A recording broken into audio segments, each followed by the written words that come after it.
नमस्कार मेरे प्यारे भाइयों, मैं हूं अनुज और आप सुन रहे हैं हॉरर कहानी, वो भी मेरी जुबानी। दोस्तों, आज का हॉरर पॉडकास्ट एक शख्स की है जिनका नाम रवि है। तो चलिए अब यह कहानी रवि जी के नजरिए से सुनते हैं। लेकिन उससे पहले आप लोगों से एक शिकायत है।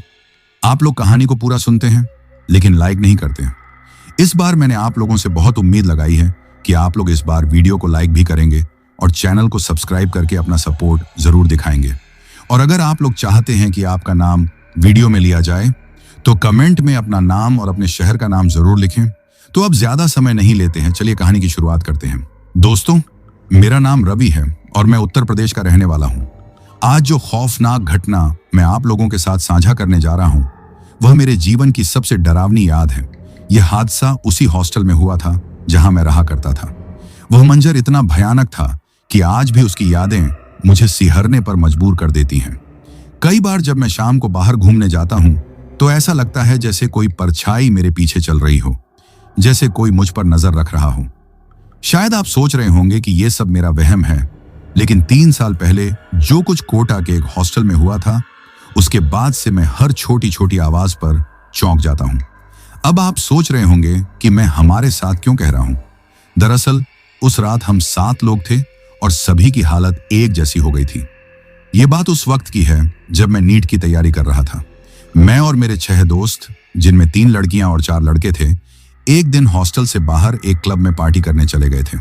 दोस्तों के नाम थे अभय, अंकुर, अविनाश, अंजलि, पूजा और प्रियंका। उस दिन हम सभी क्लब में मस्ती कर रहे थे और समय का पता ही नहीं चला। रात काफी हो चुकी थी जब अंकुर बोला, चलो यार अब हॉस्टल चलते हैं। तो अविनाश बोला, अभी तो पार्टी शुरू हुई है और अगर तुझे डर लग रहा है या तू इन अफवाहों पर यकीन करता है कि रात 12 बजे के बाद हॉस्टल में भूत घूमते हैं, तो तू जा सकता है। अंकुर ने ठाका मारते हुए कहा, अबे क्या बात कर रहा है तू अविनाश? डरपोक तो तू है, मैं नहीं। मुझे तो अगर कोई कह दे कि पूरी रात हॉस्टल की चौकीदारी करनी है तो भी मैं आराम से कर लूंगा। और अगर कोई भूत प्रेत सच में सामने आ गया तो उसकी ऐसी धुलाई करूंगा कि वो कोटा छोड़कर कहीं और भाग जाएगा। इस पर अंजलि बोली, क्या यार, तुम लोग हर बार यही डरावनी बातें शुरू कर देते हो। एक तो हम हॉस्टल के चौकीदार को पैसे देकर वार्डन से छिपकर यहाँ पार्टी करने आए हैं, और तुम लोग हो कि वही पुरानी डरावनी बहस लेकर बैठ गए हो। पूजा ने भी अंजलि की बात पर सहमति जताई। हाँ यार, सही कह रही है अंजलि, ये लोग हर बार इन बातों में बहस करते रहते हैं और फिर पूरा मूड ऑफ हो जाता है। प्रियंका ने मुस्कुराते हुए कहा, तुम लोग इनको सुनाते रहोगे तो पार्टी कब करोगे? वैसे भी अब बहस बंद करो और म्यूजिक ऑन करो। अंकुर और अविनाश को पार्टी से ज्यादा बकवास में मजा आता है। मैं हंसते हुए बोला, प्रियंका, अभी तू इन दोनों को चुप करा रही थी और अब खुद सबसे ज्यादा बोल रही है। तेरी बातें तो रुकने का नाम ही नहीं ले रही। अभय भी बोल पड़ा, सच कहूं तो इन सब की वजह से आधी पार्टी का मजा तो वैसे ही चला गया। 1 घंटे से ऊपर हो गया और अब तक लोग बहस ही कर रहे हैं। हर कोई दूसरे पर इल्जाम लगा रहा है, लेकिन कोई भी मान नहीं रहा कि गलती किसकी थी। अब अच्छा यही होगा कि सब बहस बंद करें और पार्टी एंजॉय करें। अभय की बात पर सब शांत हो गए। फिर सब ने वेटर को बुलाया और खाने का ऑर्डर दिया। म्यूजिक, बियर और डांस का दौर तो पहले ही चल चुका था। अब भूख लगने लगी थी। मैंने वेटर से कहा, भाई अभी तक हम लोगों ने सिर्फ 7 केन बियर ही पी है, अब खाने के साथ एक और ले आओ। वेटर बोला, और क्या लाऊं साहब? मैंने कहा, पाव भाजी, इडली, सांभर, डोसा और चिकन मटन सब ले आओ। वेटर जी साहब कहकर चला गया। थोड़ी देर में वो 2-3 और लोगों के साथ आया और हमारा खाना टेबल पर सजा दिया। अविनाश ने जाते जाते वेटर से कहा, भाई आधे घंटे बाद एक सूप बनाकर ले आना, किसी का भी बना देना। वेटर ने सिर हिलाया, जी साहब, और वह वहां से चला गया। आधे घंटे बाद वह वेटर 7 कटोरों में गर्मा गर्म चिकन सूप लेकर लौट आया। हम सब की मस्ती अपने चरम पर थी। तभी अभय ने हंसते हुए कहा, चलो दोस्तों अब निकलना चाहिए। अंजलि, पूजा और प्रियंका भी हामी भरते हुए बोली, हाँ हाँ अब चलो, लेकिन ड्राइविंग प्रियंका करेगी। तुम सबने ज्यादा बियर पी रखी है। मैं कुछ कहता उससे पहले अंकुर बीच में बोला, अरे मैंने ज्यादा नहीं पी है और इतने से मुझे कुछ होता भी नहीं, छोड़ो, गाड़ी मैं ही चलाता हूं। प्रियंका थोड़ी सोचते हुए बोली, ठीक है तू ही चला ले, लेकिन मैं तेरे साथ फ्रंट सीट पर बैठूंगी। अगर तुझे नशा चढ़ जाए तो मैं स्टीयरिंग संभाल लूंगी। अंकुर मुस्कुराया और हामी भर दी। फिर वह और प्रियंका आगे बैठ गए। मैं, अभय, पूजा, अंजलि और अविनाश पीछे बैठ गए। खिड़कियां बंद हुईं, ऐसी चालू हुआ और गाड़ी को अंकुर ने धीरे से आगे बढ़ा दिया। गाड़ी में गाना चलने लगा। मस्त आंखें जरा उठाओ तो, मुझे इनमें जरा डुबा दो तो। ये गाना तो अभय ने खुद अंकुर से चलवाया था। गाना बजने के साथ सब एक दूसरे में खो से गए। पूजा, अंजलि, प्रियंका धीमे धीमे गुनगुनाने लगी। उन सबको इस तरह मग्न देखकर अविनाश बस मुस्कुराए जा रहा था। गाना खत्म हुआ तो मानो हम सब किसी ख्वाब से बाहर आए। हमें यूं देखकर अविनाश बोला, अरे यारों, इतना शर्मा क्यों रहे हो? मैं ही तो हूं, मुझे सब पता है, फिर भी मुझसे ही शर्मा रहे हो। अभय झल्ला गया। अबे तू पागल है क्या? कौन तुझसे शर्मा रहा है? अविनाश बोला। तो और कौन? ये चारों ही तो शर्माए बैठे हैं। अंकुर हंसते हुए बोला, हो सकता है तेरा सपना रहा हो, ये लोग मुझसे शर्मा गए थे शायद। मैंने टोका, क्या यार अंकुर, तुझमें और अविनाश में कुछ ज्यादा ही सेटिंग लग रही है आजकल। अंकुर बोला, अरे यार मैं तो ड्राइविंग में बिजी था। अविनाश ने इशारा किया तो देख लिया, वरना इस रोमांटिक माहौल से मैं भी बेखबर रहता। पूजा चिढ़ाते हुए बोली, देखो देखो प्रियंका कैसे मिरर से अविनाश को घूरे जा रही है। अविनाश अब वाकई शर्माने लगा। अंजलि हंसी, क्या हुआ बच्चू, अब खुद पर आई तो नजरें झुका ली। वो थोड़ा संभलते हुए बोला, नहीं नहीं, मैं क्यों शर्माऊंगा।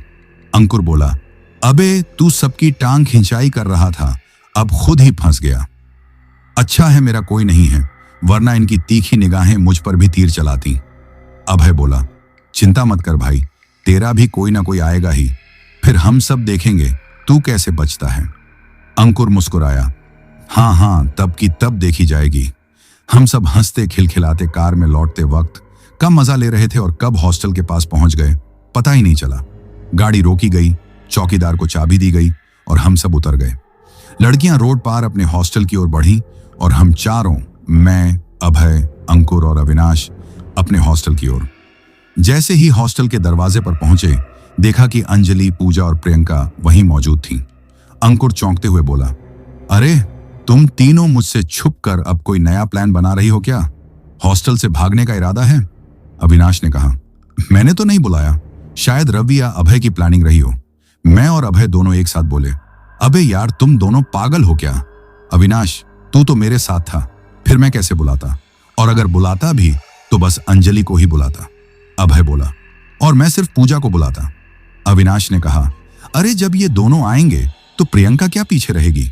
वो भी तो आएगी, आखिर दोस्त है ना तीनों। मैं और अभय बोले, भाई तू इल्जाम हम पर डाल रहा है तो वो हम भी तेरे ऊपर डाल सकते हैं। अंकुर ने हंसते हुए कहा, अरे भाइयों शांत हो जाओ, चलो चलकर इनसे पूछते हैं माजरा क्या है, तभी पता चलेगा कि बात क्या है। मैंने भी हामी भरी, हाँ यार सही कहा, चलो इससे पहले कि कोई और इन्हें यहां देख ले। हमारे बीच की लड़ाई अब बेमतलब लगने लगी थी। मैंने सबको शांत करने के लिए कहा, अब बस करो यारों, अपनी इस बेवकूफी में कुछ नहीं रखा। अगर आज नहीं सुधरे तो कल इस हॉस्टल से टांग के नीचे निकाले जाओगे, और एक बार यहां से निकले तो फिर तलवार लेकर सड़क पर लड़ते रहो आपस में, कोई पूछने नहीं आएगा। मेरी बातों का असर हुआ, सब चुपचाप हो गए और फिर हमने तय किया कि अब असली समस्या से निपटना है। हम धीरे धीरे उन तीनों की ओर बढ़ने लगे, पूजा, अंजलि और प्रियंका। जैसे ही हम पास पहुंचे, तीनों ने एक साथ जोर से कहा, सरप्राइज। मैं, अभय और अविनाश, हम तीनों उस वक्त गुस्से से लाल हो गए थे। मैंने दांत पीसते हुए कहा, यह क्या बेहूदगी है? हॉस्टल से निकलवाने का इरादा है क्या? किसे सरप्राइज देते हो? पूजा मुस्कुराते हुए बोली, अरे चिंता मत करो, कोई नहीं निकालेगा। हमने चौकीदार को पैसे दे दिए हैं थोड़ी देर की परमिशन के लिए। अब आओ ग्राउंड के पीछे वाले कमरे में चलते हैं। फिर उसने अंकुर से कहा, तू चौकीदार को चाबी देकर वहीं थोड़ी देर बैठ जा, हम तीनों आते हैं। अंकुर चुपचाप चला गया। उधर हम 6 लोग उस कमरे की ओर बढ़े। चौकीदार के पास पहुंचकर अंकुर ने उसे चाबी दी और हल्की फुल्की बातचीत करने लगा। उसके दिमाग में भी यही था कि जब तक हम लोग नहीं लौटते वह अकेले हॉस्टल में भी क्या करेगा। कमरे की चाबी तो हमारे पास ही थी। चौकीदार ने उससे पूछा, बाकी के 3 लोग कहां रह गए? अंकुर हंसते हुए बोला, अरे वही 3 लोग ना, जिन्होंने आपको पैसे दिए और आपने ही तो उन्हें कमरे में जाने की परमिशन दी थी। चौकीदार थोड़ा चौंका। उसने कहा, मैंने? मैंने तो ऐसा कुछ भी नहीं कहा। अंकुर हंसते हुए बोला, अरे मजाक कर रहे हो क्या? उन्होंने ही बोला होगा कि मुझे मत बताना, लेकिन मुझे सब पता है। चौकीदार अब सीरियस हो गया, बोला, मैं कोई मजाक नहीं कर रहा हूं भाई, सच कह रहा हूं। अभी दोनों की बात चल ही रही थी कि अचानक एक जोरदार चीख सुनाई दी। मेरी तो जान हलक में आ गई थी जब वो आवाज सुनी। अंकुर भी घबरा गया और बिना कुछ सोचे उसी दिशा में भाग पड़ा। चौकीदार उसे रोकने की कोशिश करता रहा। मत जा वहां, अब उन्हें कोई नहीं बचा सकता। तेरी किस्मत अच्छी है कि बच गया, वरना तू भी मारा जाता। अंकुर कुछ देर के लिए रुका और पलटकर बोला, जिन दोस्तों ने मेरे लिए इतना किया, उनके लिए मरना भी पड़े तो मुझे मंजूर है। और वो दौड़ता चला गया। चौकीदार वहीं खड़ा रह गया। फिर मन में सोचने लगा, हे भगवान, इन बच्चों को तो तू ही बचा सकता है। अगर सुबह वार्डन को 4 लाशें मिली तो मेरी नौकरी तो गई समझो। अब क्या करूं? उनके पीछे भी नहीं जा सकता, वरना मेरी भी जान चली जाएगी। वो कांपते हुए अपनी केबिन में लौट गया और बिस्तर पर लेट गया। लेकिन उसकी आंखों से नींद कोसों दूर थी। उसका दिमाग उलझा था। इन बच्चों का क्या होगा? अगर मौत का इल्जाम उस पर आया तो जेल जाना पड़ेगा। शायद वार्डन उसे हॉस्टल से निकाल देगा। डर उसके चेहरे पर साफ झलक रहा था। वहीं दूसरी तरफ अंकुर दौड़ते दौड़ते ग्राउंड के पीछे वाले कमरे में पहुंचा, और जो उसने देखा वो किसी भी आम इंसान की रूह कंपा दे। 3 बेहद डरावनी शक्ल वाली लड़कियां, उनके चेहरे जैसे किसी दूसरी ही दुनिया से हों, हमारी ओर पीठ करके खड़ी थी। उन्होंने अभय, अविनाश और मुझे अपने जले हुए हाथों से मुंह दबाकर पकड़ा हुआ था, और उनके दांत हमारी गर्दन में धंसे हुए थे। मैंने सब देखा, महसूस किया, लेकिन उस समय मैं कुछ भी कर पाने की हालत में नहीं था। उस वक्त मेरे लिए सब कुछ धुंधला हो गया था, मगर अंकुर की आंखों में एक चमक थी, जैसे उसे अचानक कुछ याद आया हो। वो थोड़ी देर सोचता रहा, फिर जेब से एक ताबीज निकाला। एक तो उसके गले से था, दूसरा वो जो उसकी माँ ने दिया था, वही जो कहती थी कि जब कोई रास्ता न बचे तब इसे इस्तेमाल करना। अंकुर ने दोनों ताबीज पूजा और अंजलि की तरफ फेंक दिए, और मैं हैरान रह गया। जैसे ही ताबीज उनके पास पहुंचा, अभय और मैं एक झटके से आजाद हो गए। 2 सायाएं एक दर्दनाक चीख के साथ वहीं गायब हो गईं। मैं बुरी तरह थरथरा रहा था। तभी तीसरी साया, जो अभय को जकड़े थी, अचानक उसकी पकड़ छोड़कर अंकुर की तरफ झपटी। मगर उससे पहले कि वो अंकुर को छू भी पाती, किसी ने उस पर हनुमान चालीसा की किताब दे मारी, और यकायक वो भी डरावनी चीख के साथ गायब हो गई। मैं मुड़ा तो देखा, हमारे स्कूल का चौकीदार, वही बूढ़ा जो कभी किसी से ज्यादा बात नहीं करता था, हमारे पीछे खड़ा था।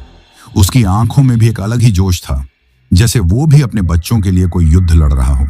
हम सबको देखकर उसने बस इतना कहा, जाओ अपने कमरों में चले जाओ, और वो खुद चुपचाप चला गया। हम सब एक दूसरे को देखते हुए धीरे धीरे अपनी अपनी ओर बढ़ गए। थोड़ा दर्द तो है, अभय ने कहा, लेकिन कम से कम सही वक्त पर बच तो गए।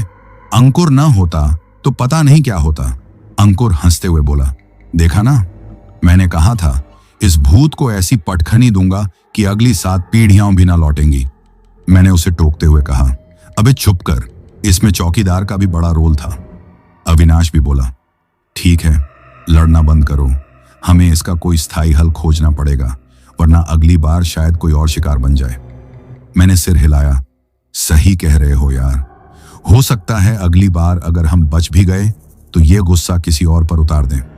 अभी सो जाओ यार, अभय बोला, कल इस मुद्दे पर बात करेंगे। मैंने हामी भरी, हाँ, वैसे भी हम सब थक चुके हैं।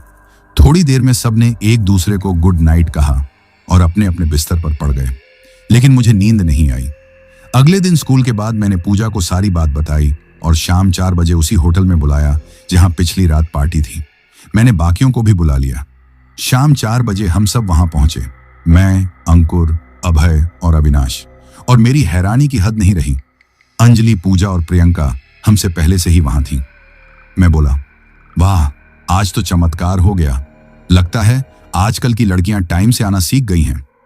अविनाश भी मुस्कुराकर बोला, लगता है ये हमारे साथ रह रहकर समझदार हो गई हैं। प्रियंका ने झुंझलाकर कहा, क्या बकवास कर रहे हो तुम लोग, हम लोग तुमसे कहीं ज्यादा समझदार हैं। तुम लोगों से तो 3 आत्माएं भी नहीं संभली। अंकुर हंसते हुए बोला, तू सही कह रही है प्रियंका, ये तो पूरे के पूरे डफर हैं। मैंने अकेले 2 को निपटा दिया था। अभय और मैंने एक साथ कहा, अबे यार, तू भी इनके साथ हो गया क्या? अभय ने थोड़ी नाराजगी में कहा। क्या कर सकते हैं जब अपनी गैंग में ही जयचंद बैठा हो। अंकुर बोला, तुम लोग मुझे जयचंद कह रहे हो?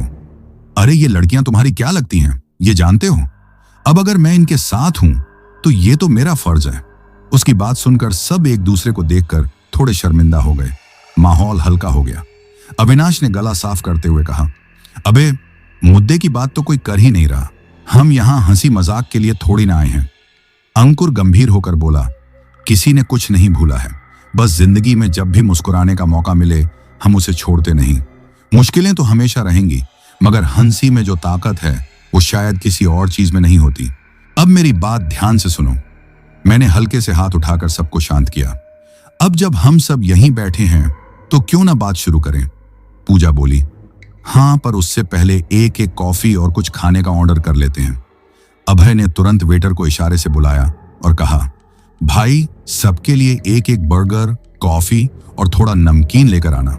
वेटर सिर हिलाकर चला गया। मैंने सबकी ओर देखा और कहा, मामला अब ज्यादा सीरियस हो गया है। अब तो उन आत्माओं ने मेरी भाभियों का रूप भी देख लिया है और लगता है वो तीनों अब किसी भी हाल में हमें छोड़ने वाली नहीं है। इसलिए अब बिना सोचे समझे कुछ भी करना खतरनाक होगा। अविनाश ने सिर खुजलाते हुए कहा, मुझे लगता है हमें किसी बाबा के पास जाना चाहिए, हो सकता है वो कुछ मदद कर सकें। अभय बोला, पर उस वार्डन का क्या? उसे तो इन सब बातों पर भरोसा ही नहीं है और वो तो हॉस्टल में पूजा पाठ जैसी चीजों की भी इजाजत नहीं देगा। अंजलि ने मुस्कुराते हुए कहा, तो फिर ऐसा करते हैं कि किसी बड़े आदमी के नाम पर एक पार्टी का बहाना बनाते हैं और वार्डन को वहीं भेज देते हैं। उसी एक रात में हम सब कुछ कर डालेंगे। मैंने थोड़ा सोचते हुए कहा, आइडिया तो सही है, लेकिन उसे बुलाएगा कौन? हमारे पास तो कोई जान पहचान भी नहीं है इतनी बड़ी, और अगर पेरेंट्स को बताएंगे भी तो वो खुद हमें भी उस पार्टी में भेजना चाहेंगे। ऐसे में वार्डन को शक हो सकता है। हम सब कुछ सोच ही रहे थे कि वेटर ऑर्डर लेकर आ गया। कॉफी की चुस्कियों और बर्गर के बीच एक अजीब सी चुप्पी छाई हुई थी। तभी पूजा ने कहा, एक बात बताओ, क्या हम चौकीदार की मदद नहीं ले सकते? अंकुर ने माथे पर बल डालते हुए कहा, पर वो तो इतना अमीर नहीं है कि कोई पार्टी कर सके। पूजा बोली, वो ठीक है, पर हम सब मिलकर पैसे इकट्ठे कर लें और उसे दें। वो अपने बेटे के बर्थडे का बहाना बनाकर पार्टी रखे और वहां सारे स्टाफ को बुला लें। अविनाश तपाक से बोला, बिल्कुल, क्या आइडिया दिया है पूजा। और वैसे भी वो चौकीदार शंकर तो पहले से ही इन आत्माओं को देख चुका है। उसके पास ढेर सारे ताबीज लटके होते हैं गले में, शायद इसीलिए आज तक कुछ हुआ नहीं उसे। मैंने कहा, अब जब हमारे पास एक प्लान है तो हमें वापस हॉस्टल चलना चाहिए, वरना हमारे हॉस्टल वाले तो कुछ नहीं कहेंगे, लेकिन इन लड़कियों का निकलना पक्का है। हम सबका नाश्ता खत्म हो गया। बाहर आकर हमने लड़कियों के लिए एक ऑटो बुक किया और उन्हें उनके हॉस्टल भेज दिया। फिर एक और ऑटो लेकर हम चारों, मैं, अविनाश, अभय और अंकुर, अपने हॉस्टल लौट आए। हॉस्टल पहुंचकर हम सब शंकर अंकल का इंतजार करने लगे। रात की डिनर बेल बजी तो हम सब डाइनिंग हॉल में चले गए। वहीं हमें शंकर अंकल बैठे मिले, थाली में चुपचाप कुछ खा रहे थे। मैं उनके पास जाकर धीरे से बोला, अंकल, डिनर के बाद आपसे एक जरूरी बात करनी है, मिल लीजिएगा। वो बिना मेरी ओर देखे बोले, अगर फिर से बाहर जाने का प्लान है तो अभी से मना कर देता हूं। उस दिन तो बड़ी मुश्किल से बच पाया था मैं, वरना मेरी नौकरी गई थी समझो। मैंने कहा, नहीं अंकल, इस बार कुछ अलग है, ऐसा कुछ नहीं जो आपकी नौकरी को खतरे में डाले। वो बोले, अच्छा, तो फिर खाना खाकर आ जाना। मैंने मुस्कुराकर कहा, ठीक है अंकल, और वापस आकर बेंच पर दोस्तों के पास बैठ गया। अविनाश ने मुझसे पूछा, क्या कहा अंकल ने? मैंने सारी बात उन्हें बता दी। सुनते ही अभय और अंकुर दोनों खुशी से उछल पड़े। हमने देखा कि शंकर अंकल खाना खा चुके हैं और बाहर निकल गए हैं, तो हम चारों भी तेजी से खाना निपटाने लगे। अविनाश ने अभय से कहा, अबे थोड़ा धीरे खा, कहीं पनीर गले में ही ना फंस जाए। अभय ने कहा, पनीर का तो नहीं पता, लेकिन तू जो ये पूड़ियां बिना चबाए निगल रहा है, तू ज्यादा खतरे में है। मैंने देखा कि अंकुर और अविनाश फिर से बहस में लग गए थे। मुझे गुस्सा तो बहुत आया, लेकिन इससे पहले कि मैं कुछ कहता, अंकुर ने आवाज उठाई, तुम दोनों बंद करो ये बेवकूफी भरी बहस और जल्दी से खाना खत्म करो। हमें उससे मिलना है, इससे पहले कि वार्डन को शक हो जाए कि हम चौकीदार से बार बार मिलकर आखिर क्या कर रहे हैं, और वो भी इतनी देर तक। अंकुर की बात सुनते ही मैं और अभय चुप हो गए। माहौल कुछ पल के लिए शांत हो गया। फिर हम सब ने जल्दी जल्दी खाना खत्म किया और अपनी अपनी थालियां धोकर अपने ड्रॉर में रख दी। इसके बाद हम चारों चुपचाप चौकीदार की केबिन की ओर बढ़ने लगे। रास्ते में मैंने हंसते हुए कहा, यार आज तो मजा ही आ गया, मटर पनीर और पूरी खाकर। कोटा के इस हॉस्टल में हर शनिवार को यही बनता है और हफ्ते में एक बार अच्छे खाने की बात ही कुछ और होती है। हम चारों दोस्त आपस में खाने की तारीफ करते करते केबिन तक पहुंच गए। मैंने जाकर दरवाजे पर हल्की सी दस्तक दी। कुछ ही पल में चौकीदार ने दरवाजा खोला और हमें अंदर आने का इशारा किया। हम उसकी केबिन में जाकर बैठ गए। सभी एक दूसरे को देखने लगे कि बात की शुरुआत कौन करे। कुछ देर ऐसे ही चुप्पी रही, फिर चौकीदार खुद बोल पड़ा, जो कहना है जल्दी कहो, इससे पहले कि वार्डन मुझे या तुम लोगों को यहां देख ले और फिर तमाशा खड़ा हो जाए। बोलो, क्या बात है?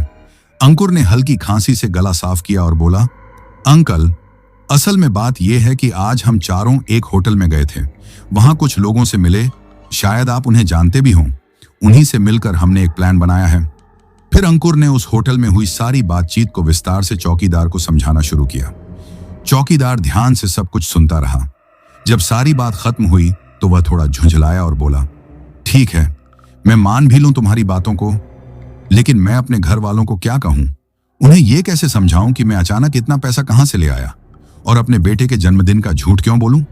मैंने उसकी बात काटते हुए कहा, देखिए अंकल, आप ये बात जानते हैं कि जब आत्माएं पुरानी होती जाती हैं तो वे और ज्यादा ताकतवर बन जाती हैं। एक दिन ऐसा भी आएगा जब आपके ये ताबीज भी उन्हें रोक नहीं पाएंगे। मैं मानता हूं कि अब भी वक्त है। इससे पहले कि वो हम सब के लिए खतरा बन जाए, हमें उसे खत्म करना ही होगा। मैंने एक गहरी सांस लेते हुए आगे कहा, अंकल, अगर पैसों की बात है तो हम और ज्यादा देने को भी तैयार हैं, पर आप बाकी बच्चों की जान खतरे में मत डालिए। हम अभी के अभी आपको पैसे देने को तैयार हैं, आपका हिस्सा मिलाकर। इतना कहकर हम चारों ने अपनी अपनी जेबों से पैसे निकालने शुरू किए। सबने पैसे मिलाकर सामने रख दिए। इतना सारा कैश देखकर चौकीदार की आंखें फैल गईं। उसके चेहरे पर ऐसा भाव था जैसे उसके मुंह से शब्द ही गायब हो गए हों। कुछ पल चुप रहने के बाद आखिरकार वो हमारी बात मान ही गया। हम चारों ने एक दूसरे को इशारे से देखा और उसके सामने हाथ जोड़कर अपने कमरे की ओर वापस लौटने लगे। जैसे ही हम कमरे पहुंचे, मैंने, अभय और अविनाश ने मिलकर अंकुर को समझाया कि अब सबको खबर दे देनी चाहिए। मैं अंजलि, पूजा और प्रियंका को कॉल पर लिया और सारी बातें एक एक करके उन्हें समझा दी। जैसे जैसे मैं सब बताता गया, उनकी आवाज में खुशी साफ झलकने लगी। ऐसा लग रहा था मानो हमारे प्लान की पहली जीत उन्हें अंदर से राहत दे रही हो। अगली सुबह हॉस्टल का वो बूढ़ा चौकीदार जब घर गया तो उसके चेहरे पर कुछ अलग ही चमक थी। मैंने बाद में सुना कि वो जैसे ही घर पहुंचा, अपनी बीवी को एक कमरे में ले गया और उससे पूरी बात साफ साफ बता दी। वो पैसे जो हमने दिए थे उसके सामने रख दिए। उसकी बीवी की आंखों में भी पैसों की चमक साफ दिख रही थी। उसने कहा, तूने कहा था ना कि वो लोग और पैसे देने को तैयार हैं, तो फिर और पैसे मांग क्यों नहीं लेता? कह देना कि इतने में पार्टी भी मुश्किल है, तो तेरा हिस्सा कहां से निकलेगा? चौकीदार थोड़ी देर चुप रहा, फिर बोला, लेकिन वो सिर्फ 4 बच्चे नहीं हैं, 7 दोस्त हैं। उन्होंने 10-10 या 20-20 हजार करके दिए होंगे। अब और मांगना ठीक रहेगा क्या? बीवी बोली, क्यों नहीं? अगर उनके पास पैसे ना होते तो क्या वो ये कहते कि और चाहिए तो बता देना? तू ही तो कहता था कि वो रोज तुझे 2-3 हजार थमाकर बाहर निकल जाते थे। अब ऐसे बच्चे गरीब तो नहीं हो सकते ना? मैंने सुना था कि चौकीदार जवाब में कह रहा था, तू भी ठीक कह रही है। मेरी पूरी नौकरी में जितना नहीं कमाया उतना एक दिन में मिल गया। छोड़ दूंगा तो बाद में पछताना पड़ेगा। अब वो और उसकी बीवी दोनों शाम और फिर रात का बेसब्री से इंतजार कर रहे थे। उन्हें हर मिनट घंटों जैसा लग रहा था। उधर स्कूल में हम चारों की हालत भी कुछ अलग नहीं थी। हम क्लास में तो थे, पर दिमाग चौकीदार पर अटका हुआ था। सोच रहे थे कि जब वो रात को मिलेगा तो क्या कहेगा। हर टीचर आया, पढ़ाया, चला गया, पर हमें फर्क नहीं पड़ रहा था। हिंदी, भूगोल, इतिहास, राजनीति सब पढ़ा गया, पर हम तो खोए हुए थे। जैसे ही लंच की घंटी बजी, हम थोड़ा चौंके। एक दूसरे को देखा तो लगा जैसे सबके दिमाग में एक ही बात घूम रही थी। थोड़ी देर में अंजलि, पूजा और प्रियंका भी हमारी बेंच तक आ गईं। मैंने पूछा, तुम लोगों को क्या लगता है चौकीदार अंकल क्या कहेगा? अविनाश बोला, मुझे तो डर लग रहा है कि कहीं और पैसों की मांग ना कर दें। अभय ने भी सिर हिलाया, हाँ, इतने पैसे देखकर किसी का भी मन और पैसे मांगने का कर सकता है। हम सब उसी पुराने मसले पर उलझे हुए थे। अंजलि ने कहा, तुम लोग चिंता मत करो, हमारे पास अभी पैसे बचे हैं। अंकुर बोला, मेरे पास भी अच्छे खासे पैसे पड़े हैं। अविनाश ने कहा, मेरे पास भी 10,000 हैं। लेकिन सोचो, अगर हम सब मिलकर उसे पैसे दे भी दें तो भी ये एक तरह का रिस्क है। कहीं वो हर बात पर पैसे मांगने लगे तो। इतने में अभय बोला, हमारा हॉस्टल इतने बड़े संकट से गुजर रहा है और कोई इसका हल नहीं निकाल रहा, तो हमें ही कुछ सोचना पड़ेगा। मैंने सबको शांत करते हुए कहा, थोड़ा धैर्य रखो यार, हो सकता है उतने में ही मान जाए। पहले से ही इतना टेंशन क्यों पाल रहे हो? अंकुर ने मेरी हाँ में हाँ मिलाई। हाँ यार, रवि सही कह रहा है, कम से कम रात तो हो जाने दो। पूजा बोली, चौकीदार हमारी मदद ही तो कर रहा है और हम उसी पर शक कर रहे हैं। किसी भी नतीजे पर पहुंचने से पहले थोड़ा इंतजार करना चाहिए। अंकुर ने कहा, चलिए अब क्लास शुरू हो गई है। लंच पीरियड हमारी बातों में ही निकल गया और जो खाना हम हॉस्टल से लाए थे वो भी खत्म हो गया। शाम के 2 बजे जैसे ही स्कूल की छुट्टी हुई, गेट पर हमें अंजलि, पूजा और प्रियंका मिल गईं। तीनों ने लगभग एक सुर में कहा, अगर पैसों की जरूरत पड़े तो हमें कॉल जरूर करना और चौकीदार क्या कहता है ये भी बताना। मैंने कहा, ठीक है, टेंशन मत लो, जो होगा तुम लोगों को पता चल ही जाएगा। इतना कहकर हम चारों आगे बढ़ गए। वो तीनों लड़कियां हमें जाते हुए देखती रहीं। उनकी आंखों में चिंता थी पर विश्वास भी। शायद वो मन ही मन यही दुआ कर रही थीं कि चौकीदार मान ही जाए, वरना हम सभी के पास कुछ नहीं बचेगा। चलते चलते मैं सोच रहा था, अंजलि, पूजा और प्रियंका कितनी बेहतरीन लड़कियां हैं। सब कुछ जानते हुए भी कि उन्हें अगली पॉकेट मनी 1 महीने बाद मिलेगी, वो फिर भी अपनी बचत हमें देने को तैयार हैं। उनके पास खुद के खर्च चलाने तक के पैसे नहीं बचेंगे, फिर भी हमारी फिक्र कर रही हैं। अगर चौकीदार ने 1,00,000-1,50,000 की डिमांड कर दी तो फिर भी दिल को यह सुकून था कि हमने अपने लिए दुनिया के सबसे अच्छे साथी चुने हैं। अंकुर ने कहा, मुझे पता है तुम तीनों क्या सोच रहे हो, काश मुझे भी कोई ऐसी मिल जाए जो हर मुश्किल में साथ दे। अविनाश ने चुटकी ली, नहीं सिर्फ तेरे साथ क्यों, हमारे लिए भी तो हो। अंकुर हंसते हुए बोला, जब मेरी प्यारी भाभी आप सबकी भी मदद करती हैं तो भला क्यों नहीं। सब हंस पड़े। मैंने कहा, अविनाश का मतलब है पहले ढूंढ तो लो, तभी तो किसी के काम आ सकेगी। अंकुर ने हंसते हुए कहा, अगर तुम तीनों और मेरी प्यारी भाभियों की दुआ रही तो मुझे भी एक बढ़िया सहेली मिल ही जाएगी। इन्हीं बातों के बीच हमारा हॉस्टल आ गया। हम सीधा डाइनिंग हॉल पहुंचे और खाना खाया, फिर ड्रेस बदलकर अपने अपने बेड पर आराम करने चले गए। मैंने मजाक में कहा, आज का दाल चावल आलू गोभी एक्साइटमेंट में इतना बढ़िया लगा कि क्या बताऊं। रोज बनता है तो एक बार खाकर उठ जाते हैं, लेकिन आज टाइम पास के लिए 3 बार खा गया। अभय बोला, तू तो कुंभकर्ण है, 4 बार भी खाता तो भी कम था।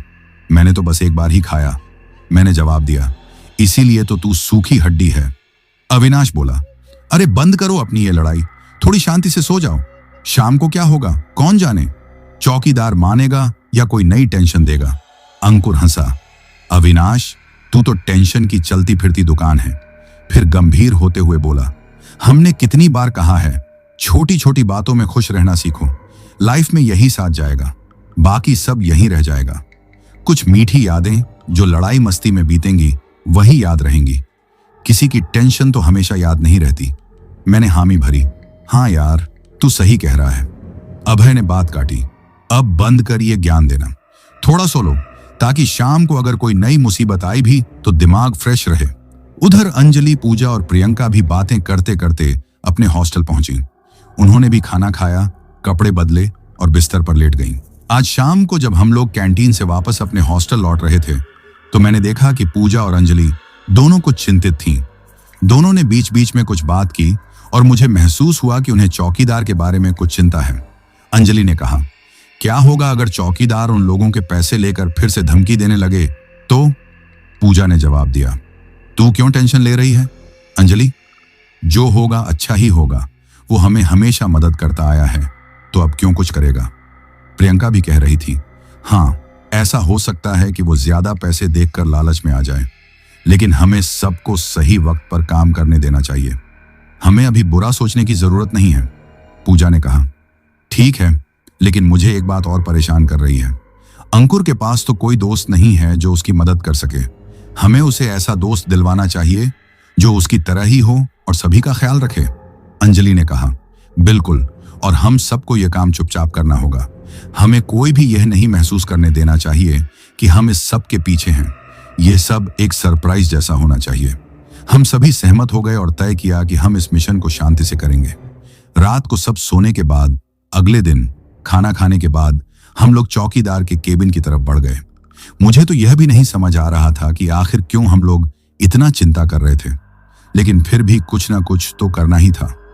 चौकीदार ने हमें अंदर बुलाया और कहा, तुम लोग बहुत अच्छा कर रहे हो, लेकिन एक बात समझो, तुम्हारे पास जितने पैसे हैं वो काफी नहीं है। मुझे और पैसे चाहिए होंगे और तुम्हें मेरी कमीशन भी देनी पड़ेगी। अंकुर ने बड़े शांति से उसे पैसे देते हुए कहा, ये लो अंकल, बाकी जो भी कमीशन है वो तुम ले लेना, लेकिन हमारी मदद कर दो। चौकीदार थोड़ी देर सोचता है और फिर कहता है, ठीक है, लेकिन याद रखना, मुझे तुम लोग जो कहते हो वो करना पड़ेगा।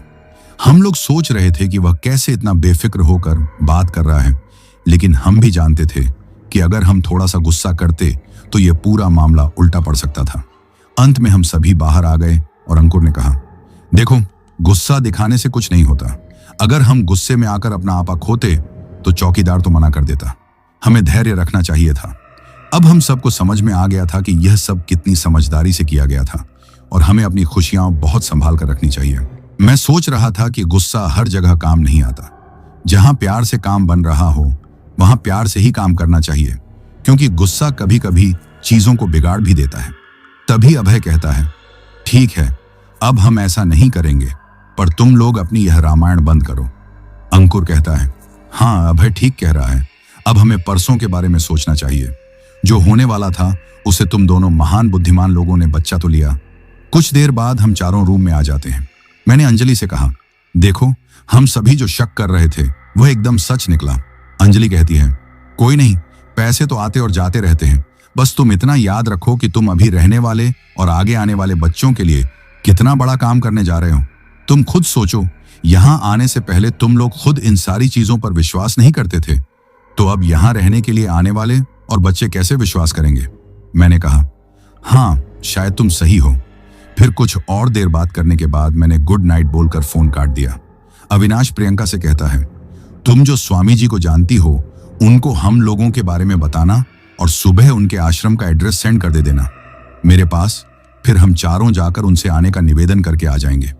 प्रियंका ने कहा, सच में तुम लोग कितने अच्छे हो, और वह चौकीदार जो कमीशन पर कमीशन खा रहा है वह तो कोई समझ ही नहीं रहा।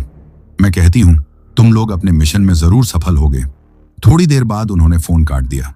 फिर अभय पूजा से कहता है, देखो पूजा, यहाँ कितने लोग मारे जा चुके हैं और इन सब के मरने के बाद भी वार्डन विश्वास नहीं करता कि यहाँ कोई भूत प्रेत जैसा साया है। कितनी अजीब बात है ना। पूजा उदासी भरी आवाज में कहती है, विश्वास तो करता होगा, पर बच्चे डर न जाएं, इसलिए वह कुछ नहीं कहता होगा। फिर वह कहता है, मैं उदास इसीलिए हूं क्योंकि परसों रात को क्या होगा, कहीं वह आत्मा तुम्हें नुकसान न पहुंचा दे। मैं तो तुम्हारे बिना जी नहीं सकता।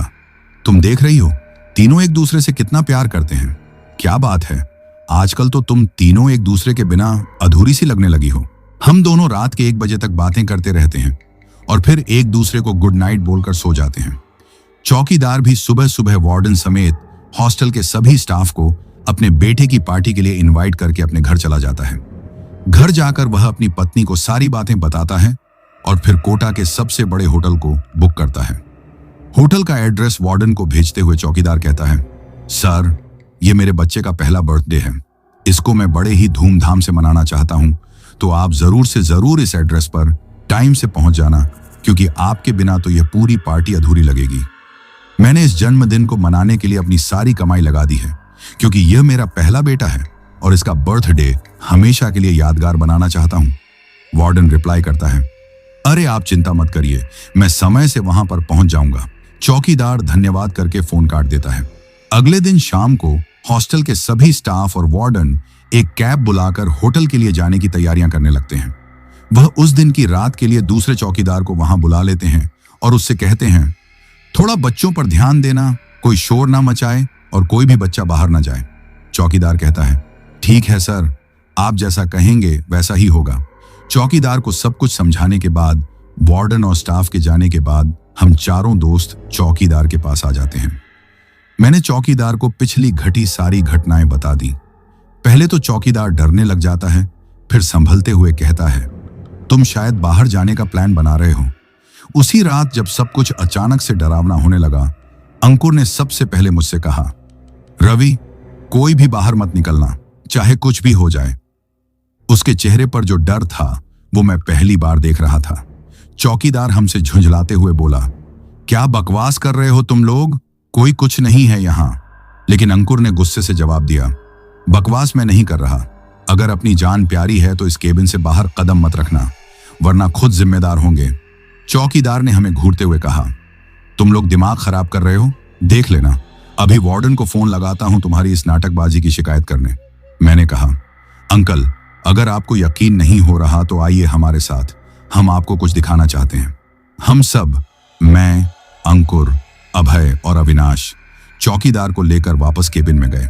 वहां अविनाश ने उसे वह हनुमान जी की तस्वीरें दिखाई जो पुराने चौकीदार ने लगाई थीं, और कुछ काले धागे भी जो साफ तौर पर अभिमंत्रित लग रहे थे।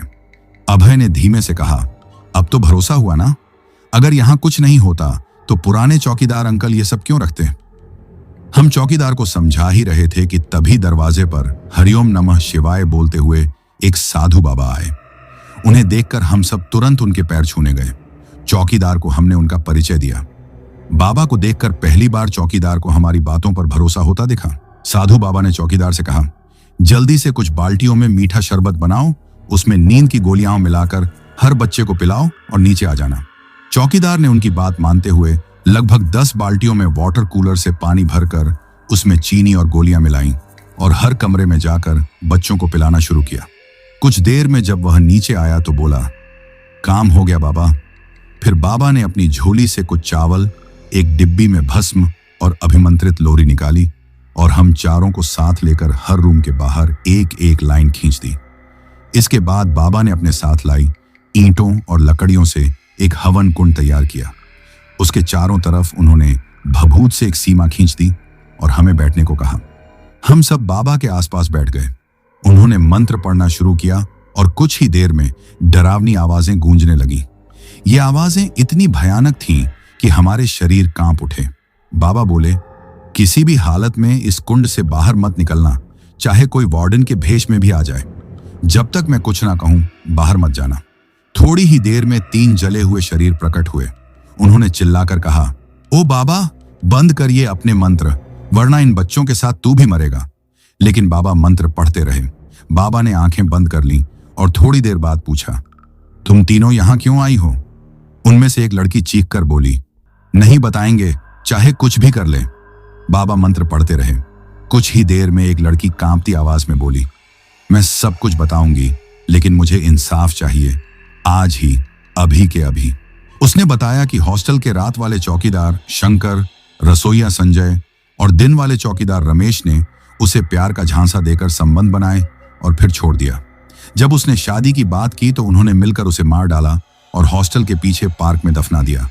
दूसरी लड़की निकिता बोली, मेरे साथ भी वही किया गया, अब मुझे भी इंसाफ चाहिए, तभी मुक्ति मिलेगी। तीसरी आत्मा सीमा चीख कर बोली, ये चौकीदार इसलिए अपने केबिन में हनुमान जी की तस्वीरें लगाता है ताकि हमसे बच सके। वो जानता है कि उसके पाप पीछा नहीं छोड़ेंगे, हम उसे मार ही देंगे, जैसे पहले कुछ बच्चों को मार चुके हैं। हमारी गलती क्या है? स्वामी जी ने मेरी तरफ देखते हुए कहा, हाँ, मैं सब समझ सकता हूं, क्योंकि शरीर छूटने के बाद सोचने की ताकत बहुत कम हो जाती है। ऐसे में आत्माएं कुछ भी कर गुजरती हैं। स्वामी जी ने फिर चौकीदार को कहा, तुम हॉस्टल के वार्डन को फोन करो और कहो कि यहां बड़ा हंगामा हो गया है। पूरी रात का स्टाफ और चौकीदार लेकर यहां तुरंत पहुंचे। चौकीदार ने वैसा ही किया। वार्डन ने आने की हामी भर दी, लेकिन फोन पर बात करते हुए मुझे एहसास हुआ कि वह चौकीदार सब कुछ समझ गया था। दरअसल ये आत्माएं उसे यहां बुलाना चाहती थीं और उसे डर था कि अगर वह आया तो मारा जाएगा। उसने वार्डन से बहाना बनाया, सर, आज मेरे बेटे का पहला जन्मदिन है, मैं नहीं आ सकता, वरना पूरा दिन खराब हो जाएगा।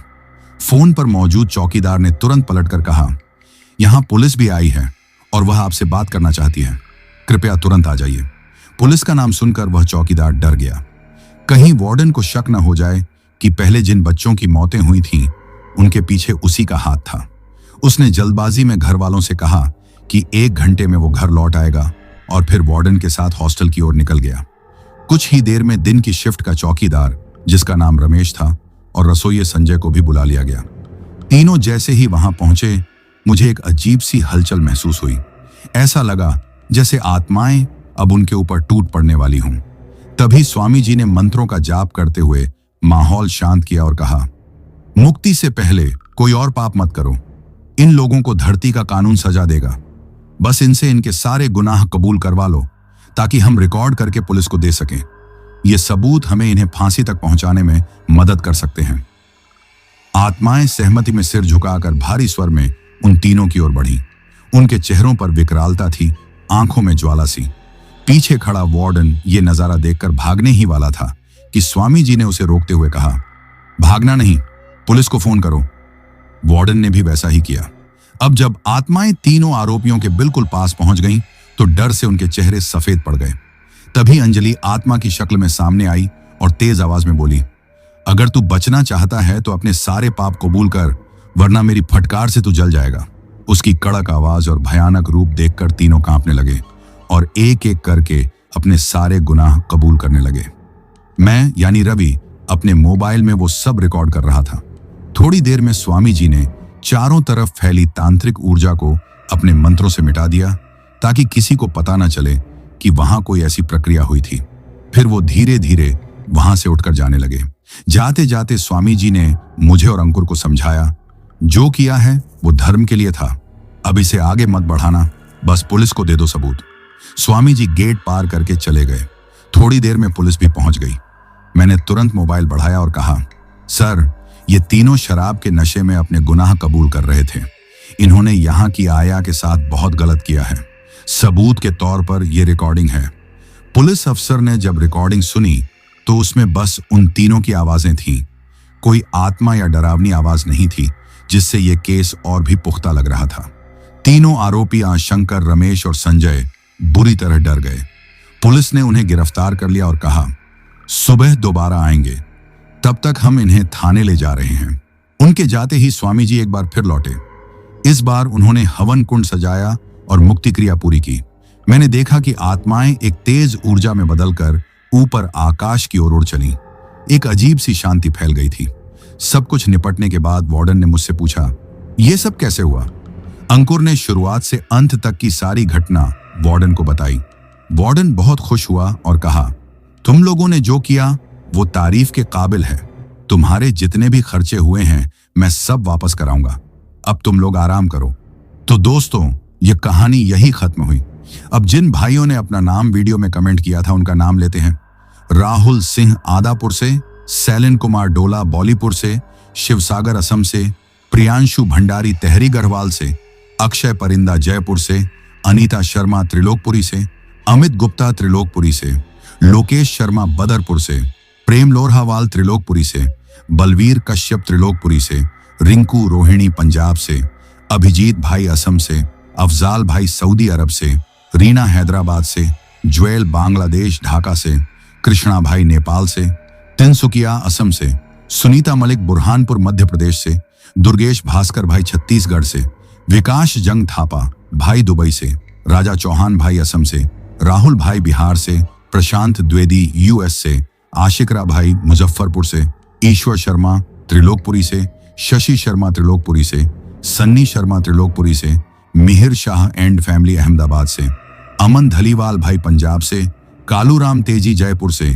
सुमित भाई उत्तर प्रदेश शाहपुरा से, स्नेहा इंडिया से, कासिफ खान कानपुर से, राजवीर बना जयपुर से, अमन कश्यप उत्तर प्रदेश लखनऊ से, अमन भाई नगला इमरती से, अली राजा दिल्ली से, फुरकान खान गाजियाबाद से, राहुल शाह चंडीगढ़ से, जॉन संगतम भाई नागालैंड से, दीपक शर्मा त्रिलोकपुरी से, श्रुति शर्मा त्रिलोकपुरी से, वंश शर्मा त्रिलोकपुरी से, यूसुफ भाई लाहौर पाकिस्तान से, सारिना गुरुंग नेपाल से, विक्रम भाई असम से, शाहिद खान भाई कोलकाता से, अरुण भाई छत्तीसगढ़ से, कौशल भाई उत्तर प्रदेश मथुरा से, भवेश भाई गुजरात से, राजेश कम्हार ओडिशा से, मोंटी भाई जालंधर पंजाब से, राहुल कुमार मऊ से, शिवा भाई आगरा से, गौरव सिंह भाई गुवाहाटी से, कार्तिक भाई अरुणाचल प्रदेश से, शरीना भाई असम से, अमन कश्यप भाई लखनऊ से, पवन कुमार भाई राजस्थान से, हेमातो भाई नागालैंड से, नरेंद्र दत्त भाई वेस्ट बंगाल से,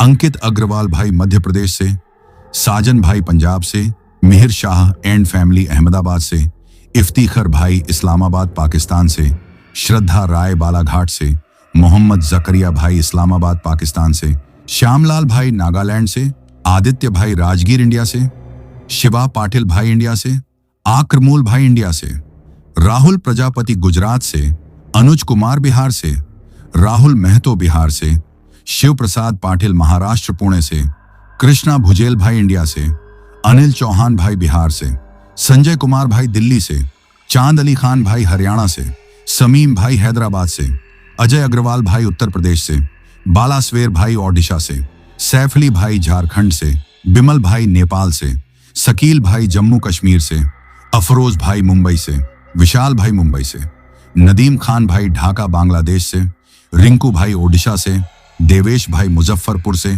गुरदीप भाई इंडिया से, अशोक भाई ओडिशा कततपुर से, राजेश सिंह भाई उत्तराखंड से, मोहम्मद नूरेन खान भाई बिहार से, कौनगकान भाई असम से, विपिन भाई बुलंदशहर से, संत बहादुर भाई इंडिया से, श्रेय चौहान रुड़की से, सचिन कुमार हरिद्वार उत्तराखंड से, नवाब अली भाई दिल्ली से, विकास जोशी भाई नेपाल काठमांडू से, सुनीता मालिक मध्य प्रदेश से, मोहम्मद टाबरक भाई इंडिया से, तुषार भाई इंडिया से, दीपक भाई त्रिलोकपुरी से, सानू भाई बिहार से, परवीन भाई ओडिशा से, आस्था बरेली से, सुल्तान खान भाई असम से, मोहम्मद वसीम भाई सीतापुर उत्तर प्रदेश से, आश्विन भाई इंडिया से, अंकुश बंसल भाई आगरा से, सनी भाई तारानगर से, मिलन भाई सिक्किम से, सुनील जाट भाई इंडिया से, कार्तिक भाई अरुणाचल प्रदेश से, कोमल भाई राजस्थान से, कृष्णा भाई गाजियाबाद से, एमडीए नासिर भाई चेन्नई से, अमित जाटव भाई आजमगढ़ से, तलवंडी भाई पंजाब से, साहिल खान भाई नागपुर महाराष्ट्र से,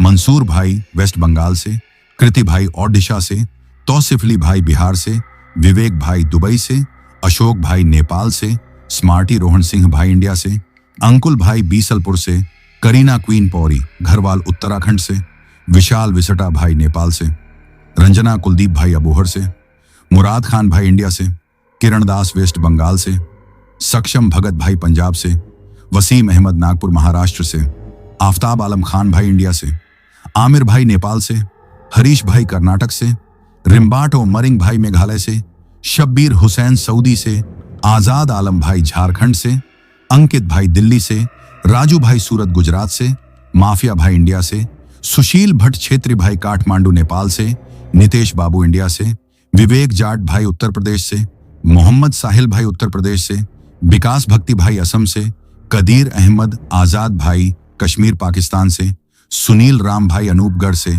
अजीत भाई सिक्किम से, महेश राज भाई कानपुर से, दुलाप मेचे भाई नेपाल से, गजेंद्र गिरी भाई फिनलैंड से, भाई निखिल अस्थाना भाई कानपुर से, अनिल भाई इंडिया से, सागर सोलंकी राजकोट से, शाहीन भाई दिल्ली से, दानिश जफर भाई बिहार से, अंकुर बंसल भाई उत्तर प्रदेश से, आर्यन अली भाई इंडिया से, निशा छेत्री असम से, विकास द्विवेदी भाई इंदौर से, शिल्पा जी बिहार बरेली से, किरण दास खड़गपुर वेस्ट बंगाल से, रंजीत कुमार भाई मुंबई से, जेडी पनिका महासमुंद छत्तीसगढ़ से, गौतम भाई असम से, गणेश कंडेल भाई नेपाल से, दिनेश चौहान बुरहानपुर मध्य प्रदेश से, राहुल खलिसपुर मऊ से, बबीता मासी न्यू दिल्ली से, रवि त्रिपाठी लखनऊ से, परितोष भाई दरभंगा बिहार से, मिहिर शाह भाई अहमदाबाद गुजरात से, प्रदीप सिंह डिम्पू भाई अलीगढ़ से, हैदर अब्बास भाई लखनऊ से, रोशन भाई जम्मू कश्मीर से, शंकर पासवान भाई अंसोल से,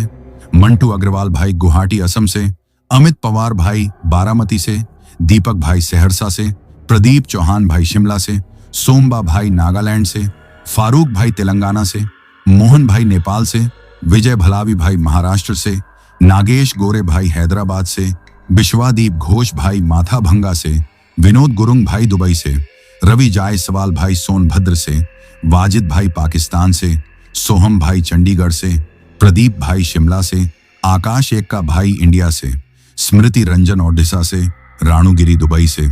और अगर आप लोग भी चाहते हैं कि आपका नाम वीडियो में लिया जाए तो अपना नाम और अपने शहर का नाम वीडियो में कमेंट करें। अगर आपको यह कहानी पसंद आई हो तो वीडियो को लाइक और चैनल को सब्सक्राइब करें ताकि और भी डरावनी कहानियां आप तक पहुंच सकें।